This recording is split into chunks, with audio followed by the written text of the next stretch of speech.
Welcome to the Digital Analytics Power Hour. Tim, Michael, Mo, and the occasional guest discussing digital analytics issues of the day. Find them on Facebook at facebook.com/analytics hour and their website analyticshour.io. And now, the Digital Analytics Power Hour. Hi everyone, welcome to the Digital Analytics Power Hour. This is episode 84. On a scale of 0 to 1, would you consider yourself a Bayesian statistician? So much of what we do as analysts doesn't really resolve itself into clear-cut answers to questions. And frankly, I'm unsure of all we're going to even get into today on the podcast. But my clear recommendation is to stay tuned because something in here is going to be useful. Well, let's start with what we know for sure. That is my two co-hosts, Mo Kiss, Analytics Manager at The Iconic. Hi, Mo. Hey, how's it going? It's going good. Thanks for Americanizing your greeting on my behalf. You're welcome. And Tim Wilson, Senior Director of Analytics at Search Discovery. Hello, Tim. How are you feeling, Michael? Oh, that is such a great question. I'm going to hold off on answering that because this will go in a whole different direction. And I am Michael Helbling. I lead the analytics practice here at Search Discovery. But enough with the known. We needed a guest who could help us unify all the statistical thinking that we're getting into these days into useful applications. Dr. Ellen McDonald Feit is a Bayesian statistician. She is the Assistant Professor of Marketing at Drexel University, a Senior Fellow at the Wharton Customer Analytics Initiative, and recently wrote the book R for Marketing Research and Analytics. And now I am reasonably certain she is a guest on our show. Welcome to the show, Ellie. I am so excited to be here. Thanks for having me. Oh, we're excited. I think this has been a long time coming, so we're pretty stoked to have you on the show. I mean, the first choice was Thomas Bayes, but we found out that he was not available. Dead. He passed, unfortunately. Yeah. Hashtag too soon, Tim. So to get us kind of started, there's so many directions we're going to go, but I want to maybe start with just understanding what you do today. You're a professor, so you're teaching students, you're teaching classes. Let's start with that, just some background information on the kinds of things you're doing in your day-to-day. Yeah, so I've been at Drexel for 4 years now. And when I got to Drexel, my big goal was to kind of infuse digital into the marketing curriculum. So I teach an undergrad class called Data-Driven Digital Marketing. And I like to say it's a spoonful of digital marketing sugar to help the analytics medicine go down. The students think they're coming into class to learn how to do marketing on like Snapchat or whatever the latest social media platform is that they're really excited about. And I'm like, but we're going to look at the data behind it. And, that gives me a chance to sort of teach them a little bit about data analysis in a context that they really like. That's awesome. So there's all kinds of stuff. So they actually, as kind of a centerpiece of the class, they have to do some sort of some sort of digital marketing campaign on behalf of a small client in the Philadelphia area where we are. So that could be improving a website through an A/B test. That could be running an email A/B test. That could be buying ads on Facebook and trying to figure out if those ads have positive ROI. Any number of those things. Do they ever? Do they ever? Sorry. Yes. Sorry, yes. Trigger. Sometimes. There was no trigger warning there. Sometimes, not all the time. Actually, it's fun to watch them actually run through the numbers and get to the negative ROI and think, oh crap, all my marketing dreams are not true. And that might be the best thing you could be doing for the next generation of marketers and analytics people is letting them see that right away and early. Well, and with money that they spent themselves on an ad campaign that they were dreaming about would be perfect. And when we teach intro marketing, it's just a field of dreams. It's only the sort of Don Draper Mad Men pitch meeting part. And we never get into I actually ran the campaign. I had a whole bunch of problems when I was getting the whole thing set up. I couldn't figure out, how to set up the targeting in Facebook. I have students who've been in like 2 or 3 marketing classes that discussed targeting and didn't really get it until we're in the back end of Facebook picking the targeting for their ad. I'm like, these are the people who are going to see your ad. That's targeting. So maybe that's what Facebook's going to claim is going to see your ad. Yeah. Well, and if it doesn't work, do you teach them to actually double down on what they're spending?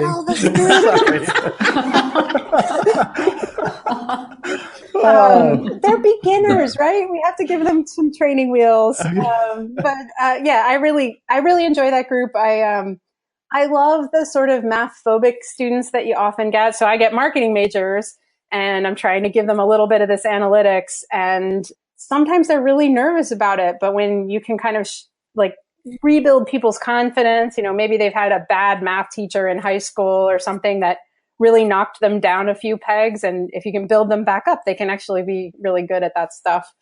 So that's my undergrad class. The other class is a full semester class in marketing experiments. So A/B testing, multivariate testing.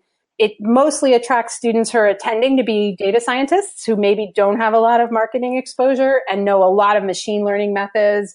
And I like to say I beat them with a causality stick for 10 weeks to help them really understand the value of randomization in figuring out how business decisions are going to affect outcomes. So that's the other class. Covers all of that stuff from both a Bayesian and a classical perspective.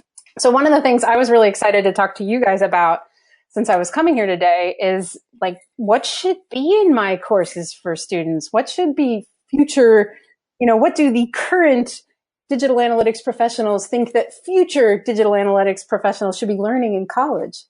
I actually was about to ask you a question about whether we should all be going back to university to do your course, because as you're talking through some of this stuff, I can't help but think, so many of us in the industry never had an education like that. We never learned the stats behind an A/B test. We just started doing it and trying to figure it out along the way, which is super dangerous.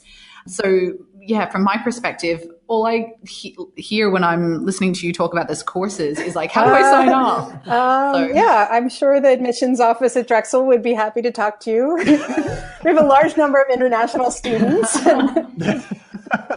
who pay a lot of tuition to come to Drexel. I almost feel like academia is doing a better job of trying to ask the question of what's needed, and they're turning to, in many ways, a group of people who are ill-equipped to answer, kind of to Mo's point, that there's a level of, I don't know whether it's sticking our heads in the sand or whether it's because we haven't really figured it out. If you you're teaching an accounting course and you're asking people who've been in the accounting profession for 5 years or 10 years or 20 years, what do they really need to know? And things will change and they will evolve, but you've got the people who've really figured it out who are tenured at companies, and this is how we're doing accounting. I feel like there's still a ton of companies that are still plodding along without that appropriate background. In some ways, education by vendor, which is increasingly terrifying. I'm realizing. Ask one of our favorite guests his opinion of one of the more predominant A/B testing platforms, and you'll get a hell of an earful on that. And so it's kind of this ugly cycle where we've sort of been taught bad habits or shortcuts that are really, really scary. And I've had it explained to me multiple times. I've gone through courses. I've read The Signal and the Noise. Is that the name of Nate Silver's book? And I'm like, I don't intuitively get Bayesian versus frequentism. I've read a definition. Are you undergrad or graduate able to really articulate what Bayesian statistics is and why that mindset or why that approach or way of thinking actually brings value from an embracing of uncertainty, or however it brings value? I don't know if that was 17 questions plus a diatribe. So am I able to articulate to undergraduate or graduate students why I'm a Bayesian? That's like asking someone why they're Catholic, right? It's a deeply held belief about how we should think about uncertainty. Well, but Catholicism, right? You could define what that doctrine is. So I guess it's more like what I sort of feel like if you can articulate what a Bayesian mindset is, or what then it I should can become try. evident. I don't know that I'm. So one of the things you should be aware We've got 6 hours. I know, So if I you know. need to pull out the whiteboard, we're good to go. So this is always a tough question, but the main thing that Bayesians do is that, to some extent, all properly trained statisticians are obsessed with uncertainty. We want to not just know that we have uncertainty, but we want to measure as precisely as we can how much uncertainty we actually have. And the Bayesian approach has proven to be really useful in settings like, well, one of the first settings was in figuring out where to aim a cannon or other ballistic thing to get the maximum effect against your enemy.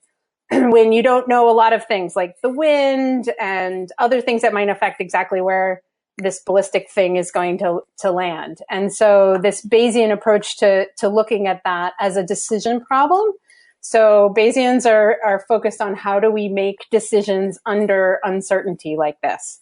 Whereas I don't think classical statisticians are as focused on decisions, and they also have a different approach. So I think every quantity that is out in the world that exists, I think of as having a probability distribution. Like everything has some uncertainty. And I'm just obsessed with like knowing how much uncertainty that is. So I would never say something like next week on Tuesday, we'll have 50,239 visitors to our website. I would always give you a range for that because am I making any sense? Well, yeah, but you would say next week, I would expect 95% of the time. Well, I'm even trying to explain it, trying to articulate a confidence level. Yeah, I might say exactly that. I might say, so, and that's the one thing. So classical statisticians, because of the way they think about uncertainty, they characterize uncertainty as what would happen if I replicated this process over and over. And so they say these really backwards sounding sentences, but Bayesians are just straightforward about it. They say, I believe that with 95% probability, the website traffic on Tuesday will be between 30,000 and 50,000 users. And on top of that, you should make a decision. Like say if you're trying to size, you should size for 50,000 people. Or maybe you should size for 60,000 people, because if the website goes down and crashes, that would be really, really bad.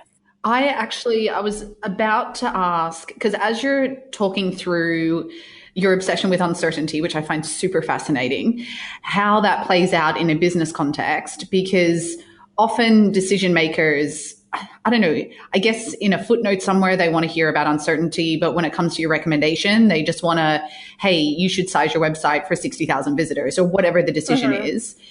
And so I really like how you just framed that of, I'm still going to give you the range, but then I'm going to tell you this is the action that you should take based on the upper limits of that range. Is that how you would position it to the business? Yes, that's exactly how I try to position things to when I'm talking to decision makers. So just because I have uncertainty doesn't mean I'm not sure about what to do. Does that make sense? Just because I'm not sure about a particular quantity in the world, I'm not sure how many people are going to show up on Tuesday next week. That doesn't mean I can't decide what to do, especially if I can quantify that uncertainty and kind of give it a range, then I actually am more powerful, because I can say, this is likely to take this much web capacity. Another great example I heard from a guy who was an analytics professional at Best Buy, and he worked with Geek Squad, and Geek Squad was always reporting the mean to their customers. A customer walks in, says, I want to get my computer fixed. The part's on back order. So they would quote the mean time that they expect to take to repair the computer. And of course, that means that more than like half of the customers, because half of the time it's over the mean. Well, now, wait a minute. Are we confusing mean and median? Because that's actually something I do understand. I'm not certain. Okay. So yeah, I was being sloppy about mean versus median there. You caught me. For a lot of distributions, they're close to each other. But you get the point. There were plenty of people who were not getting the average amount of time. And so they just changed to reporting the 95% longest time. They rank the times in the past by how long it's taken and try to hit the 95% on that. And that's what they quote the customer. which means it's probably going to be less than that for most people, which is what people want. They want to hear that their computer came back faster than was expected. But back to your traffic forecasting, you're actually, if you are, as opposed to saying you should be planning for 60,000, if you're thinking in uncertainty and you're saying, I think it's going to be this range, then the discussion becomes, how comfortable are you taking a risk that we crash the site? Because it may be pretty damn cheap to be 80% of the time you're going to be fine. And it may get really expensive to say, no, I want to be 99% of the time. And therefore being able to think about that spread. Yeah. And Bayesians actually have a name for that. They call it the loss.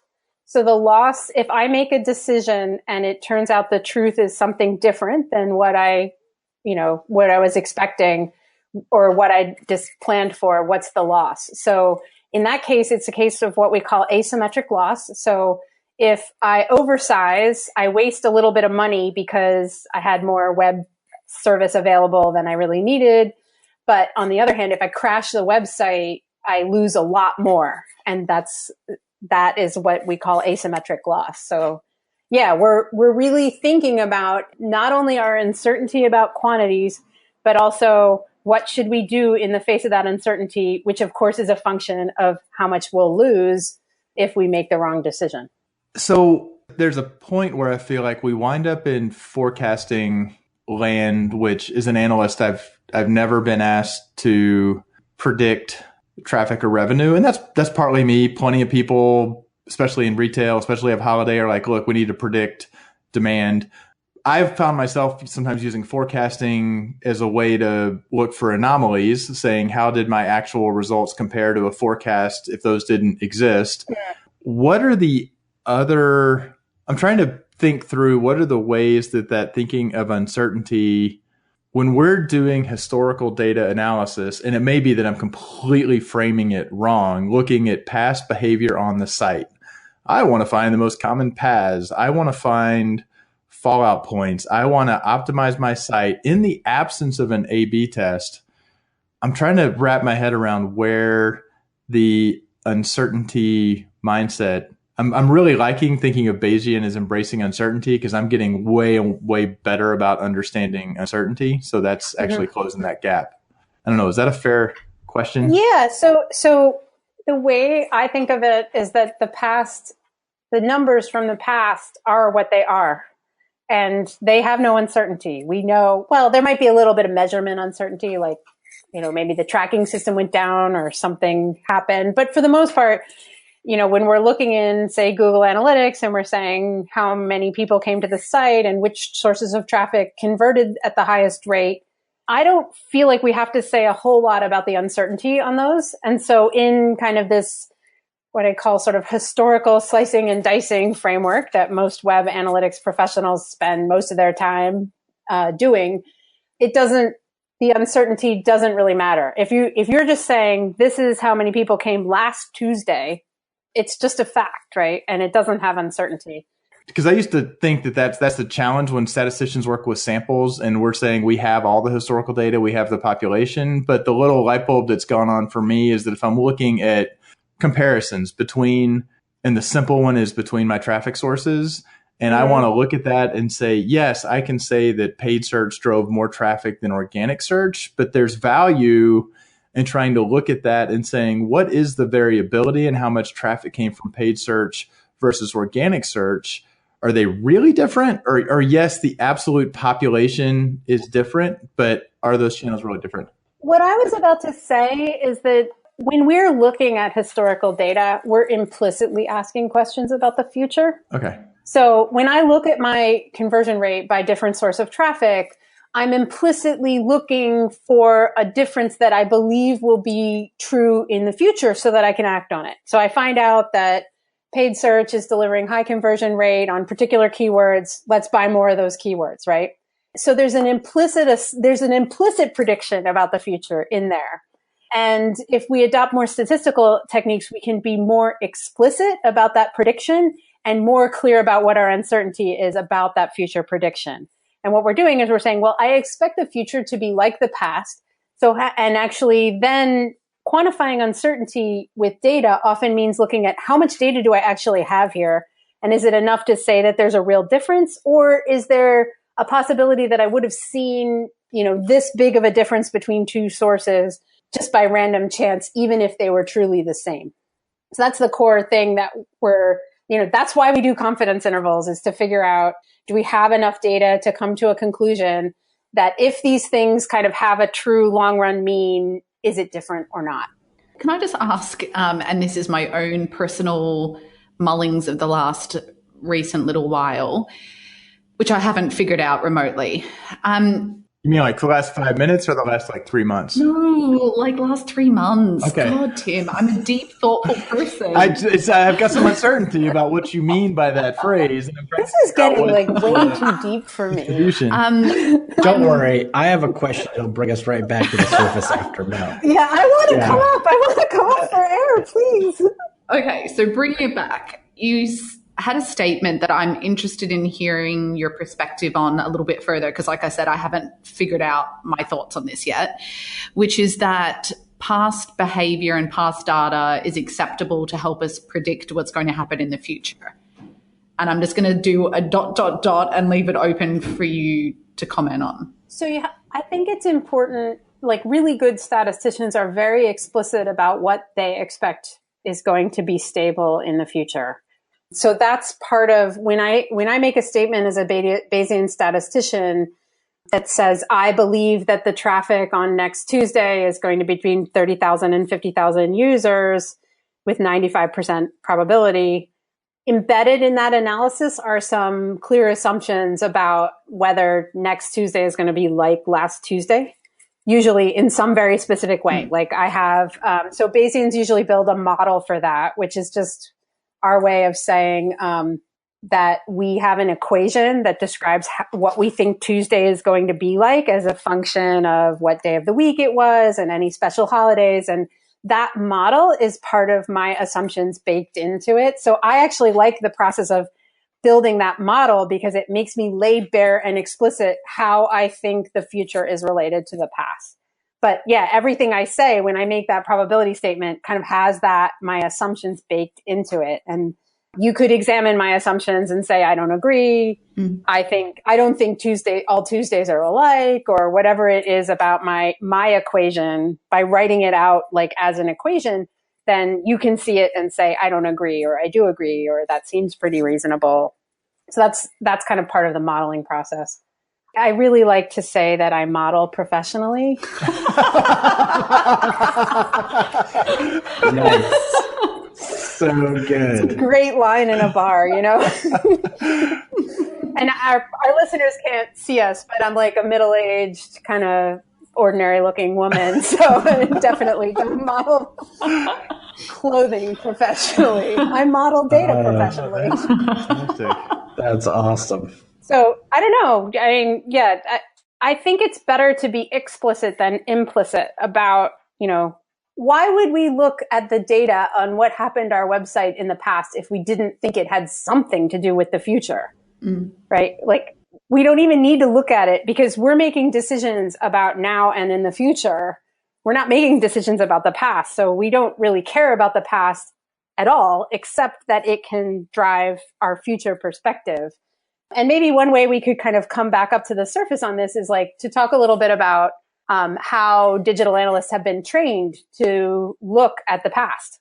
That's the main thing that the tools teach you how to do. They don't teach you to think about the future very much. I mean, you look at the user interface for Google Analytics. What's the first thing you see? You see a time series plot of the traffic to the website over the last, 30 days or something? Yeah, sure. Yeah. There's not even a little dotted line making you think about the future. It's just, here it is. This is what happened last month. And so I think, we might be training people to think about just cataloging and reporting on the history. And I like to call that a data retriever. Analysts who all they can do is find out answers about what happened in the past. What breed of analysts do you have? Oh, we have retrievers. That's right. It's one of the most popular types of analysts. But so one thing that's inherent in being able to have a more forward-looking view is bringing together all of the assumptions and things that will impact your model or your prediction. right? And so one of the big challenges I've found for analysts is just building their library of possible things that could make a difference. How do you teach students or talk to people about how to develop sort of that? I don't know if it's a set of experiences, skill set. Some of it's in the data, but some of it's not. Some of it's experience. So how would you approach that? I actually think the digital analytics community might be better at building that library than, say, the data science community. So let me just complain about my data science students, my future data scientists. They're really well trained to take any data set and build a predictive model off of it. So they get, some data set on whether or not people converted with all their behaviors at the website. And then they know all these fancy machine learning methods that basically sort through all those variables to try to find the ones that are most closely related to the conversion. But I think that's where kind of domain knowledge and just being a good marketer can come in. If you can just sit back with that before you look at the data and start thinking about okay, what do I think is affecting conversion? Well, maybe there's certain pages that I think that if you looked at, you'd be more likely to convert because those pages describe product benefits that I think would convince people. Or maybe if you came in through a certain channel, like a blog post, you were already so deeply engaged in the product and the blog post probably said something good about the product, you're more likely to convert. So in a lot of ways, the data scientists are just it's all data. We'll just let the computer sort it out. But I think that digital analysts have a lot to bring to the table in terms of intuition about, just good marketing know-how about what is likely to affect outcomes. And just having looked at a lot of data, what is likely to affect outcomes. So I think that's another way that the tools have really taken a big chunk out of critical thinking from analysts is actually not treating everything as equal, as opposed to putting the hat on of, my bias is towards finding things that I can impact that actually matter. And there's a bunch of stuff I can't impact. I can't impact what my competitor's doing. When we put direct traffic next to paid search, next to organic search, and again, that's the easy one to fall back on. Sure, just run it through a model, and the solution is to drive more direct traffic on desktop. Well, good luck. Or send more people through blog posts. How are you possibly going to do that? If it's send more people through search, through paid search, I can maybe affect that a little bit. The other let's loop back to input. But if we go back, the first thing are these things likely to be associated with conversion? So let's take conversion. Yeah. Have you ever opened the GA interface for the first time and shown it to a completely green person? I'm doing that today, so give me some tips. It's not going to be fun. It's going to be Have overwhelming. you looked at that menu on the left-hand side? And I don't mean to pick on GA. I use GA because they actually have a very nice, they have a website where they make the GA for a website that they run available for students. So I use GA, and Adobe just... Not the API. The API. But if this podcast has any sway, we now can say that we've put in the plug for them to open up the reporting API for the store. Oh my God, that would be awesome. Oh my God. Look at that, Google. You're punishing academia. You're punishing the analysts of tomorrow because you're not giving API access to the store data. My data science students would love that. My marketing students, the undergrads, would probably not like that. They're going to be still looking at GA, but getting back to where I was going with this, that left-hand side menu is overwhelming, right? Yeah. I'm looking at conversion. Have you ever opened up the Adobe Analytics? Yeah, I was going to say, you ain't seen nothing yet. And like you said, nothing is elevated to be more important than anything else. It's just, we can slice your conversions by these 20 different ways. And a beginner student is like, well, which way should, there's 20 different ways. Am I supposed to look at all 20? Don't you think I think you, Michael, you could sort those items. What's your number one thing that is related to conversion? Not whether we can have impact. That's another issue. What's the number one thing that's related to conversion in this kind of data? What, in GA?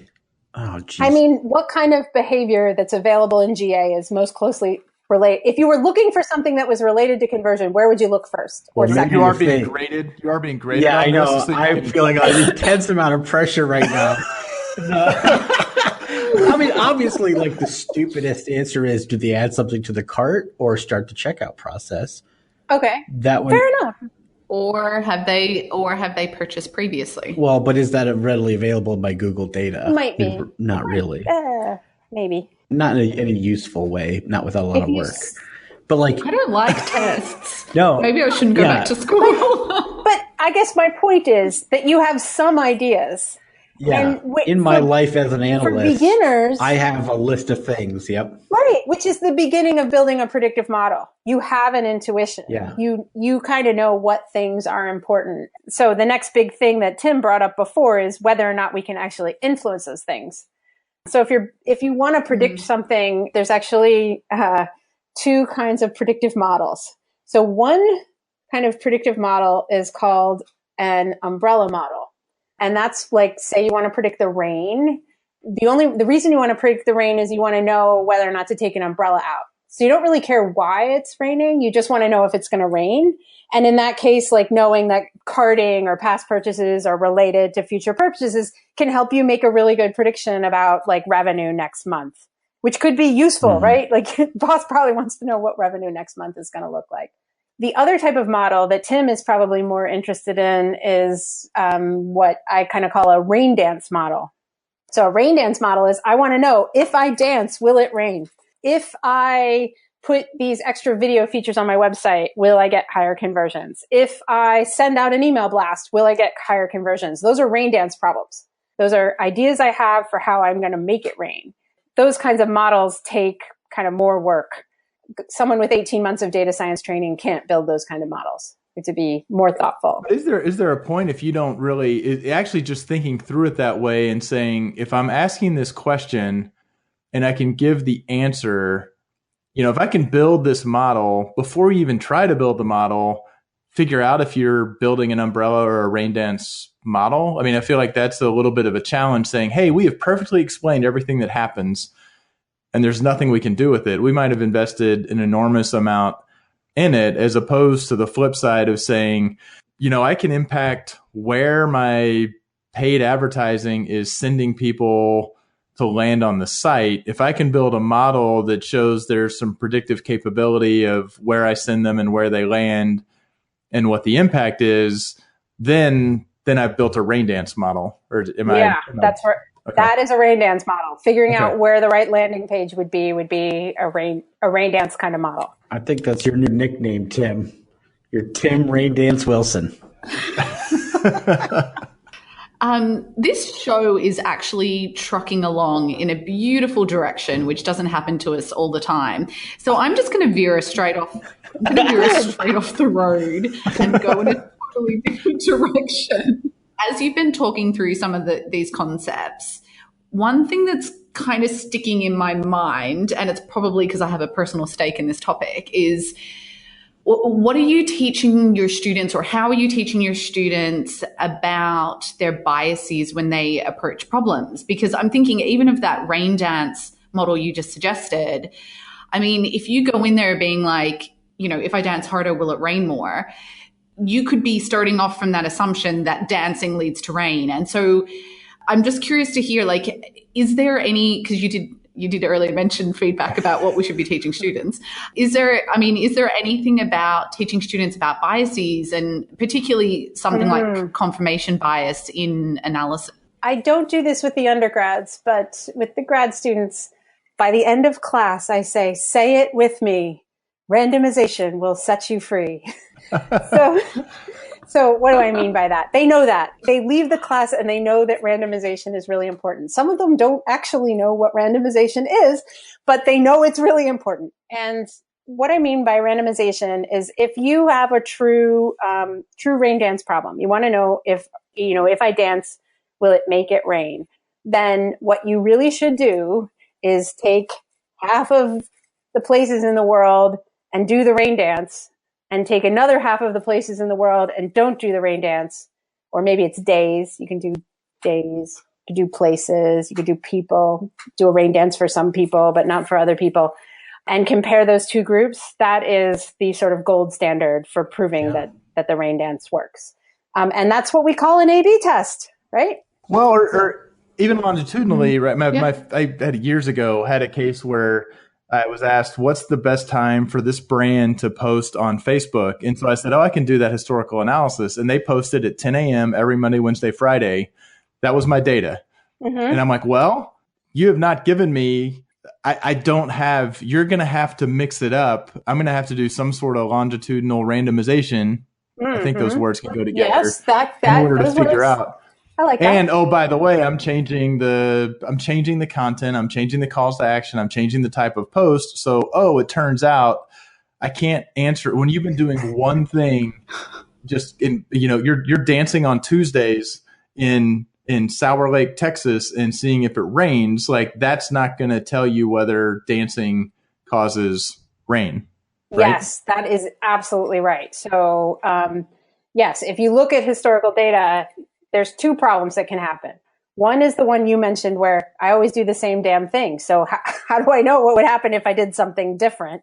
I work with a company that sends catalogs every month on the first Monday or Tuesday, except June. And they've done this for years. So I can't tell you what would happen if you doubled up on catalogs in December because they've never done it. So that's one problem.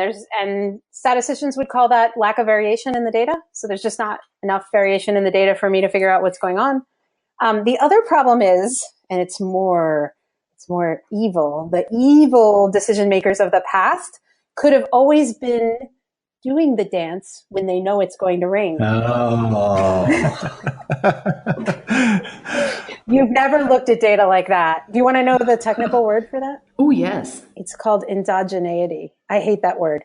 But the idea is if I'm looking at historical data where decision makers in the past have been acting in a smart way, and the classic is advertising, right? If I'm trying to figure out if my ads work or have positive ROI, and I look at historical data, there's probably a heavy up of advertising in holiday. Almost everybody does it. So it's going to look like advertising makes sales because every time we advertise, the sales go up. But it's really the going up of the sales that is causing the advertising and not the other way around. So that's a really kind of important concept, and randomization breaks it. Randomization breaks that problem. I say, no, a decision maker didn't decide to do the dance. I actually decided, I had the computer randomly decide who was going to see it. And that's the core thing that gets me excited about A/B testing is it's like, I can know for sure from the A/B test that A is better than B. Is it fair to say that design of experiments is kind of a superset of A/B testing, that you can design experiments that give you what you need that aren't necessarily an A/B test? Oh, yeah, for sure. In fact, I'm not even sure what A/B test means. What does A/B test mean? This is actually important because I'm writing a paper about A/B testing. Well, so the A is usually your control. No. Yeah. No, I'm curious. What does an A/B test mean to you? Like, Mo, I'm cold calling. That's okay, as long as it's not me. Oh, man. Yeah, no. Good. Put her on the hot seat. What? Okay. No, put her on the hot seat. Fine, I had to fine. answer a question. Yeah, if I totally faff this up, I want no judgment. Please be kind, listeners. Fine. Please just answer the question. To me, Yeah, you have group A, which is your control, and they're exposed to one variant of whatever it is that you're exposing them to. And then you have group B, who are your variant, who see something different or exposed to a different feature, page, whatever it is that you're testing. So that's in really high-level layman's terms so that I don't get judged if I faff it up. So if I do an ad where the control is I don't send an email and the treatment is I do send an email, is that an A/B test? Yeah, absolutely. I don't think that's a fair comparison. as long as it's random and as long as you have a metric you can effectively test or measure between them.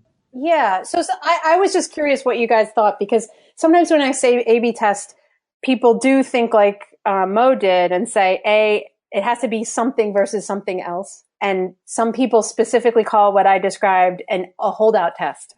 Oh, yeah. I was thinking holdout. Now I have a term to explain that. Nice. Yeah, I don't know. I think we should define this, and we're the Digital Analytics Power Hour. I hope I can include myself in the Digital Analytics Power Hour family now.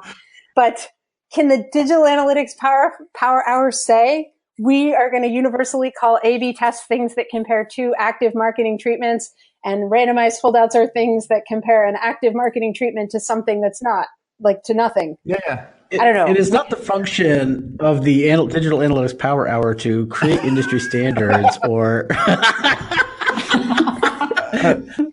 we would leave that in the hands of the Digital Analytics Association or other. So the kind of beginner version of this issue, and it's just a problem that a personal problem I have when I'm writing up this paper is, so I'm working on a paper where we actually look at A/B testing from a decision theoretic point of view rather than a statistical point of view.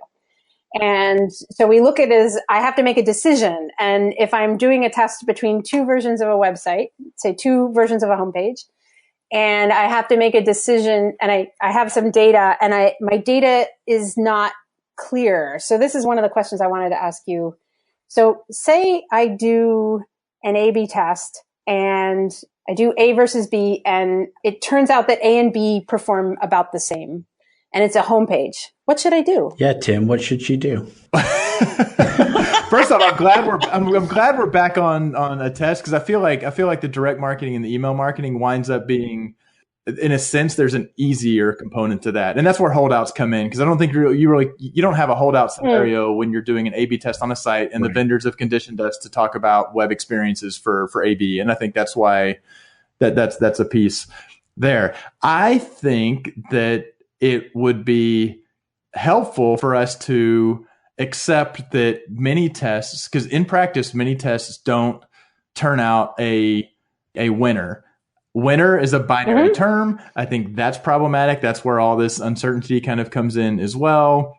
People love to talk about how you see a big winner and then the test effect deteriorates over time or whatever that is. Oh, I don't know about that. Explain that to me. Well, it's basically like you do an A/B test, and I'll post at least one article because they're all over the place and say, oh, this had a 5% lift and it was statistically significant. And so then you run the same test again.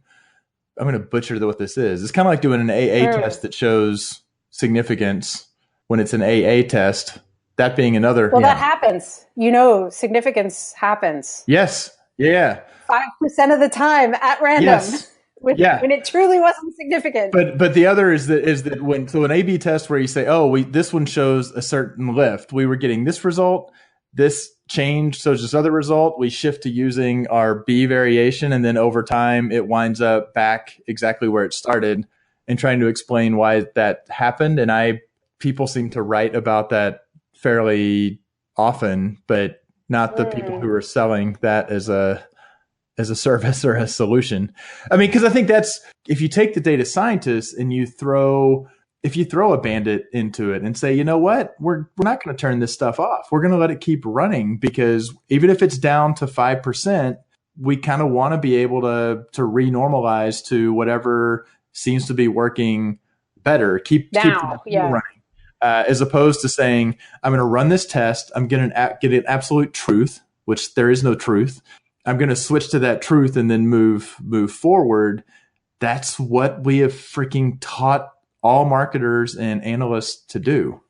That was like 6 tirades. And maybe I just dodged the question. I got partial credit. Yeah, I was like, I'm not sure you answered the question there, Tim. Did I get partial credit though for just? I don't even remember the question anymore. So yeah, look at that. All I know is Tim was like, "This is how I got through college." There's no such thing as truth, and it's sort of like, well, then why answer the question at all? No, there is no truth, right? I mean, that's tell that to the Catholics, Tim. Tim for politician. The fact is, you almost I've gotten to where I rattle off Matt Gershoff that we're operating under conditions of uncertainty.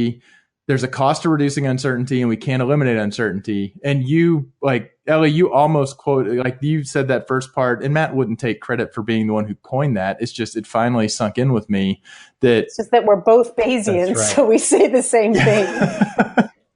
We learned the same catechism from the Reverend Thomas Bayes, right? So. Yeah, I have no idea what the question was. I think she asked you what you would do if you didn't find statistical significance in an A/B test on the home page if they were the same. Yeah. No, if they were the same. Yeah. Yeah, What if do it's you not do? statistically different. I would dig in a little bit, but then I'd be okay if I was testing a fucking button color and there was no difference. I'd be like, I'd probably be going back and saying, yeah, you know what? Deep orange versus deep blue, it doesn't fucking matter. Like, so that'd be applying some level of, I'm doing this test because it's not a significant in marketing strategic terms test, but I was conditioned that I could change the button color or the button text. If it was, wow, these are fundamentally different. Wait, maybe if I dig in a little bit more, peel the onion back, and this is, we were having the Simpsons paradox discussion before we started. Maybe it's because I've lumped too much stuff together. So there's some level of digging in. There's some level of applying some subject matter expertise and moving on. Yeah, and it depends on what levers you're able to pull. Back to your point about what can I actually do in business practice. So say it's the homepage. The button on the homepage has to be the same for everybody. So it really doesn't matter if there's subgroups that are more affected by blue than orange than other people. I just need to pick one. And actually at that point, a Bayesian say, I don't care. Just pick one. Whatever you want. That is the perfect time to let the most important person in the room decide, right? Who cares? It doesn't matter. It doesn't affect the business outcome. But we should just pick one and move on. A lot of statisticians would say, collect more data. That's ridiculous. Just run the test until you get significance. Is that not a good idea? You don't just run the test until it bubbles to significance? Because all of this is just going right over. I'm learning like gazillions in this episode. So can we just focus on me for a moment? Sure. And It's beautiful. I know. I feel like this. I have so much lighter content to share with you guys. How did we get so deep? So, okay, I have a question, and I'd like to hear how you'd approach this problem. So, we're definitely not experts in A/B testing. It's kind of in its infancy where I work. And one of the problems we're having in my particular team is that we always come back to measuring success of an A/B test by a reduction in a particular category of customer service contacts. Okay. Now, the problem is even if we have like 10,000 people in the control and 10,000 people in the variant, the percentage of those who contact customer service for a very specific reason is so small that I'm hesitant to make any decisions on it. What would you do? Because I've got no idea at the moment. So that's actually like a really important and practical problem in marketing that I don't think statistics is tackling as well as the statisticians are just not providing solutions, because statisticians are used to measuring things like the length of your foot, which is normally distributed across the population. Whereas you're talking about a low frequency event, a particular type of customer service contact. And as those events become very low frequency, what happens is the required sample sizes just explode. Like they could be in the millions. It depends on how low the probability is. Like if it's 1 in 1,000, or, if it's 1 in 1,000, in 10,000, you might see 10, right? So that's about what I'm looking at. Does and I'll cut this out if I fail the course at this point, but does a t-test not take into account the size of both the successful versus? So for conversions, you should be using a prop test instead of a t-test, but it's close. It's very closely related. But what happens is the variance gets very large when that happens. So, when the variance is large, it pushes the sample sizes up. So when there's a lot of noise in the data, so the t-test, there's several ways to think of the t-test, but I'm going to describe it in sort of a Bayesian interpretation of it. And then I'm just apologizing if there's any real statisticians listening and they don't like the way I'm describing it. I'm describing it in a Bayesian way. But we lost them a long time ago. We lost them by like episode 3. But the t-test is telling you, is there a high likelihood that the true average of these things is different? Or in a prop test, it's the true proportion of people who call customer services is different between the A and the B.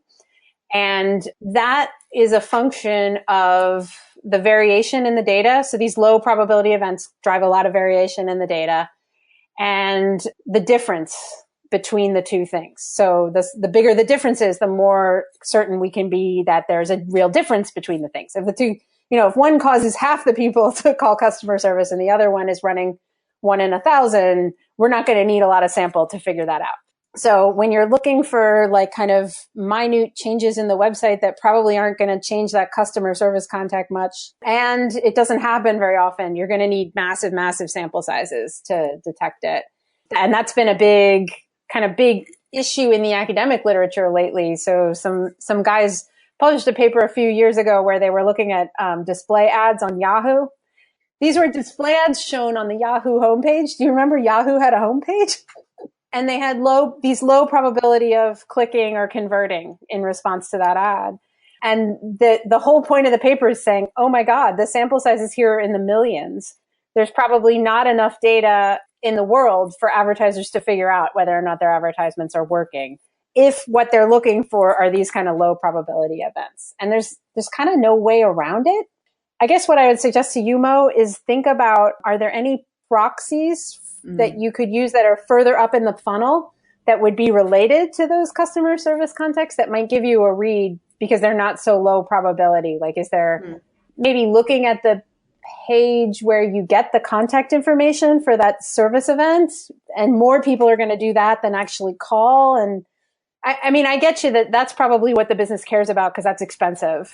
So they're trying to get those down. But is there some kind of upstream measure you can use where you can get statistical significance even if you can't get significance on those actual customer service contacts? Does that make sense? That does. And I mean, that's kind of how I'd been thinking. But to be honest, the way you framed it is super helpful. I really, really appreciate it. I think more importantly, I'm on the Yahoo homepage and I'm not finding any display advertising. Apparently there was at one point. I'm sure there was. I think that something may have come out of that study that they were like, yeah, nobody's going to pay for this. So. The actual punchline of the paper was no one knows whether they should pay for this or not, because in order to figure out, so they were comparing ads for like the product to public service announcements. That was their A/B test.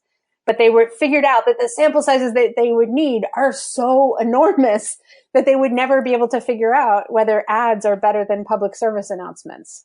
So, and that's a pretty big punchline, right? Like, nobody has enough of an advertising budget to buy enough advertising to figure out if it works. That's not true for all channels, by the way. Direct mail is actually extremely effective. So you can find significant effects for direct mail or email pretty easily. Yeah, absolutely. Man, there's so many things. And the bad news is we have to start to wrap up. But like, I've written down about 4 amazing quotes that I'm going to steal from you. Yeah.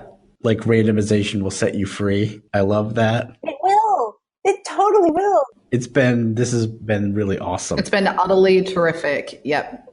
Couldn't agree. What we really need to do is just find ways to like hang out on the side, just to talk more. Because I've got lots more questions. Anyway, this is, I think, excellent and very helpful. There's so many more angles, but I think we've got to move on. One of the things we love to do on the show is called the last call. That's where we go around the horn and we just talk about something we've seen recently that we think is cool or neat or of use to our listeners. So you're our guest, Ellie. So would you like to go first? Sure. I saw this tweet recently. This is related to what we've been talking about. I saw this tweet recently that I can't attribute because I can't find it again and I can't remember who gave it to me. So maybe it's the tweet that I dreamed. But when you find an interesting effect in your data or an interesting difference between two groups, the first thing you should ask yourself is, do I have enough data to say these are truly different? The second thing I should ask myself is it a fluke? And that was those 2 questions. I thought that was brilliant. Like, that's easy. No math. Just, do I have enough data to say that this is a real difference? And is it a fluke? Nice. See, there are cases for why more than 140 characters actually works out, because there's no way that fit all in. Well, this is the tweet I dreamed. So maybe the tweets I dream are verbose. You should just tweet it. Get it out there. We'll retweet You're it. Listening, and you are the person who gave that tweet. Tweet at me at Ellie Feit, ELEAFEIT, so that I know who you are. All right, Mo, what about you? You have a last call? I do. I don't know if anyone's ever mentioned it before because it's not like super recent, but a while back we were at Super Week and Charles Farina from Analytics Pro did a presentation and he talked through some integrations and I ended up tweeting him. Long story short, he talked through how to set up a tool called Session Can. But the truth is, and that's a fantastic article, it's on his blog and we'll share that. But it's also just for him as a person, he's kind of inspired me to have a little bit of a tinker around with some other GA integrations. So I set up another tool on Friday on Pet Project Day. So a shout out to Charles for kicking me off my backside. And Funky Charles Farina. We're going to make it a thing. Everybody, funky Charles Farina. All right. Tim, do you want to go or do you want me to go? Why don't you go? So I want to make a comment, though, because I think one of the things I felt like I heard or observed in you describing the difference between sort of classical statistics and Bayesian is this almost a sense of application that comes from Bayesian because you're considering sort of this concept of asymmetric loss and other things like that. And that's one of the things that I've been really trying as my team is developing. I'm trying to give them tools for application. And because like your students in the data science, they're super smart, have all these abilities to build predictive models on the data, but don't know the marketing application or context sometimes. So my first is probably a repeat of something I've said on the show before, but I'm starting with the beginning, which is Scientific Advertising by Claude Hopkins as what I'm having people read to get started on that. So that's my first last call. And then my second one is personal, which is there was a really great article recently by, I believe this woman was one of the founders of Ion Interactive, Anna Tolerico. And she wrote this article about how she lost her ability to do deep work and what she was doing to regain it because she was the CEO. And so she was spread so thin and doing things that I really kind of resonated with me because I feel like I go through that exact same thing and then struggle to actually like engage deeply to do things like analysis or any kind of meaningful, real deep thinking. So really good article. So that's my other one. Okay, Tim, what have you got? So I'm gonna give a listener comment and then I'm gonna tie into last call. So a guy I know, we were going back and forth on LinkedIn, and his comment was, he was like, so whenever I listen to the podcast, I always feel like my scope of work is super small. Machine learning, AI, text mining. I'm trying to explain why customers hate my promo or why Adobe should never be allowed to touch our implementation. So he's having some challenges with his Adobe implementation. He also had earlier told me that I sounded like I was drunk on the Super Week episode. So we were going back and forth a little bit about, hey, what if we are still in the world of giving my reports, be a data retriever, make recommendations, tell me what the campaign, how do we actually break out of it? And recently, because I recently took a new job, happens to be a company that pushes for a lot of kind of ongoing learning. So the very, very tactical free Code Academy subscription for learning Python, as I've been down the R path and I've had various reasons that I need to kind of ramp up on Python. And Code Academy, which I've dabbled with in the past, but I was just struck by how well they make these little bite-sized things that you could literally carve off 20 minutes every morning for, 2 weeks and go from zero to some basic level of understanding with something like Python or Git or, whatever you want. Not directly applicable to digital analytics. It doesn't cover some of the challenges, we have of how do we actually work with our data, but it's a fun little course to go through. All right. I didn't know we were allowed to have 2 last calls. Oh yeah, totally. So I have another last call. Get back in there. Absolutely. So this is an old trick I learned in market research at General Motors. Before we were allowed to undertake any market research project or any kind of analysis project, and I think this applies broadly to all analysis projects that we might take on, try to get the decision maker to give you a decision criteria, which is sort of an if this, then that statement about how your analysis relates to what they're going to do.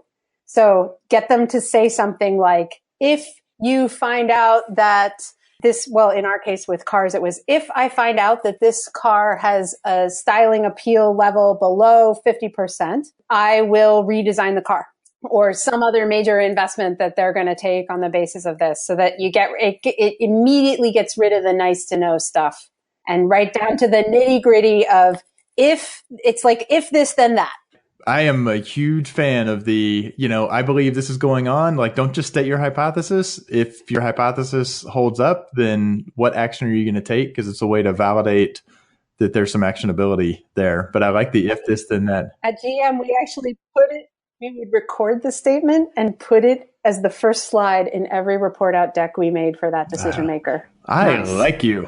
Wasn't a problem. We didn't hold them to it, but we reminded them that they told us that when we started. That's fantastic. Okay. You've been listening to the show and you have a lot of questions and ideas and things that you want to ask Dr. Elea McDonald Feit. So you should. And we would love to hear from you. And the way that you should reach out to us is via Twitter or our Facebook page or the Measure Slack. Are you on the Measure Slack? Not yet. I'm not a digital analytics person, really. Oh, we're going to make you one. No, this is good because actually I think, your students will find this a useful group. And I think you can also give assignments to the people in Measure Slack when you want opinions. So this may be a community that you find useful. Yes. Okay. Certainly we do. But anyways, those are the ways. But on Twitter, you can reach out to Dr. Feit at Elea Feit. But we would love to hear from you.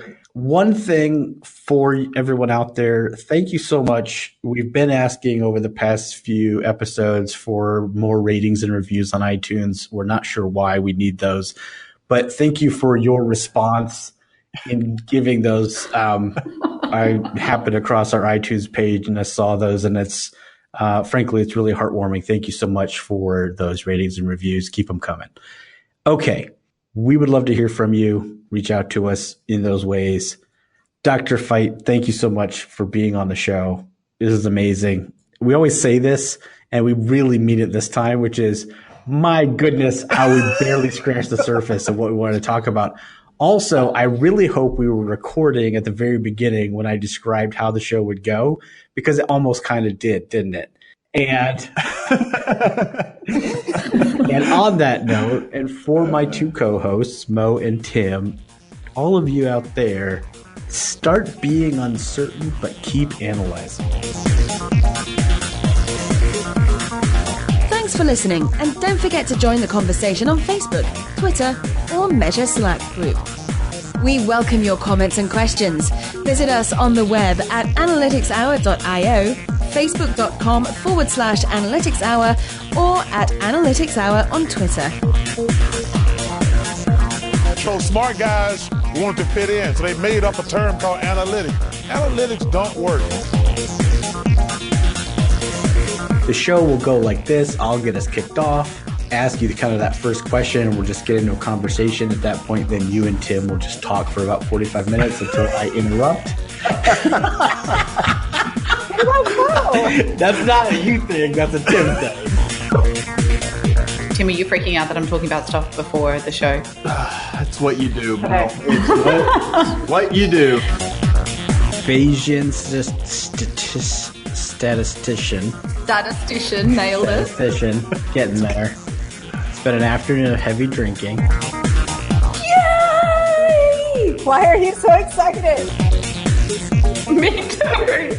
I'm like, how do we get you somewhere to a bar where we can just sit around and have a few drinks and keep chatting? Yeah, I live in Philadelphia, so yeah, if you're ever in a bar in Philadelphia, just call me and I'll come there. Where are we? Okay, wait, I've got one more question now that the show So. Oh, she's serious? Yes, I'm deadly serious. Rock flag and uncertainty.